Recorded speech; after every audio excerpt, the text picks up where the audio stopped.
Assalamualaikum warahmatullahi wabarakatuh. Perkenalkan, nama saya Novita Mustikasari.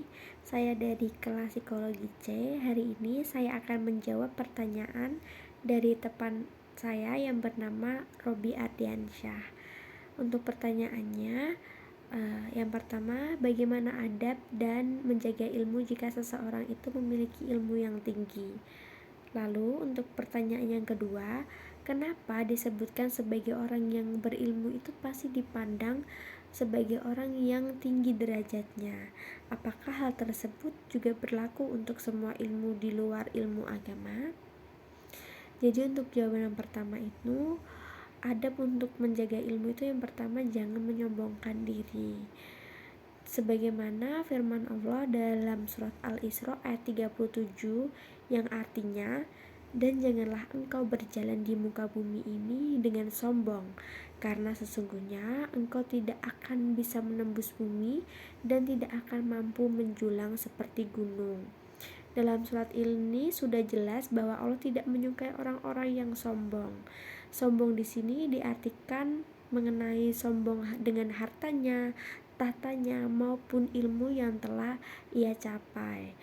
Nah, sebagaimana pula ada pepatah yang mengatakan di atas langit masih ada langit. Itu artinya jika kita mempunyai ilmu yang tinggi, itu tuh di atas kita tuh masih ada orang yang mempunyai ilmu yang lebih tinggi daripada kita. Dan jadi kita jangan sombong gitu, karena semua yang Allah berikan kepada kita seperti harta, tahta maupun ilmu itu hanyalah sebuah titipan yang sewaktu-waktu jika Allah mau, dia akan mengambilnya kembali. Lalu untuk yang kedua itu, adab dalam menjaga ilmu itu menjaga ilmunya. Jadi bencana orang yang berilmu itu adalah lupa dan membicarakan dengan orang yang bukan ahlinya. Ini menurut Ibnu Abu Syaibah.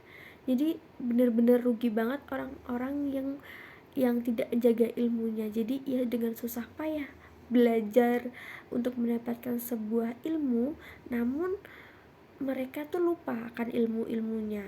Nah, di sini tuh ada beberapa kiat yang saya berikan ke teman-teman untuk ilmunya itu agar supaya terjaga. Yang pertama itu adalah menulis. Jadi ilmu yang tidak ditulis itu bisa andaikan itu sebagai unta di padang pasir. Unta tersebut jika sudah lepas sangat mudah untuk hilang. Itulah ilmu yang diibaratkan dengan unta yang lepas. Dia akan mudah lupa jika tidak diikat dengan tulisan, dan setelah lupa tidak ada lagi yang harus diingat, karena tidak ada lagi yang membekas baik di pikiran maupun di tulisan. Maka sangat penting ilmu itu untuk ditulis.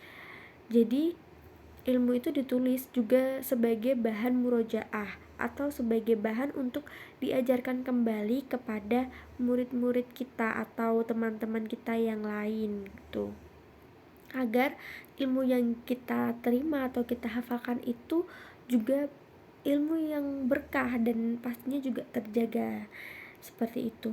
Nah, untuk yang kedua itu adalah murojaah. Jadi murojaah ini sangat penting sebagai kiat untuk menjadikan terjaganya ilmu yang dihafal. Jadi murojaah ini bisa sebagai metode untuk mengoreksi juga jika ada hal-hal yang kurang dalam ilmu yang kita dapat. Jadi sedikit kisah dari Imam Bukhari.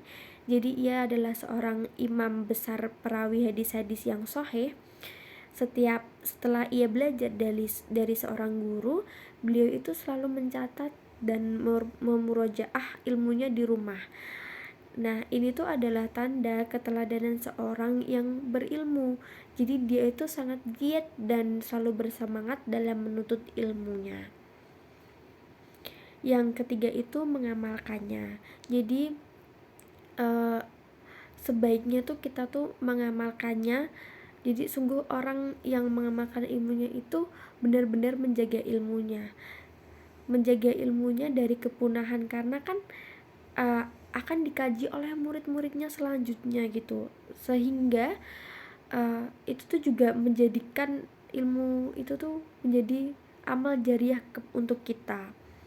Sebagaimana hadis riwayat Muslim nomor 1631, jika seseorang meninggal dunia, maka terputuslah semua amalnya kecuali 3 perkara, yaitu sedekah jariyah, ilmu yang diamalkan, dan anak soleh.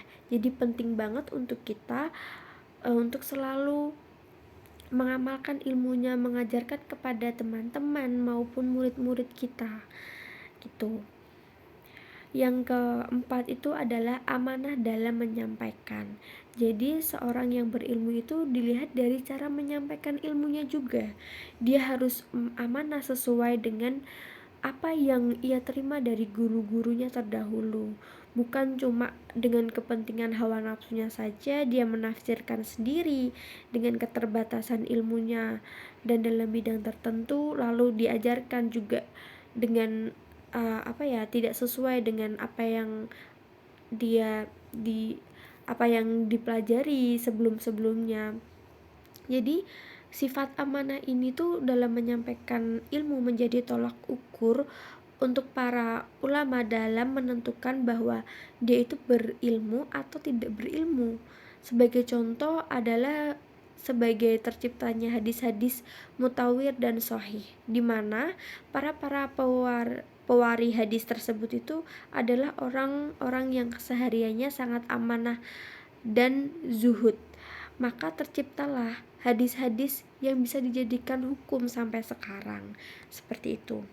Lalu demikianlah adab-adab yang saya sampaikan itu adalah sebagian kecil saja.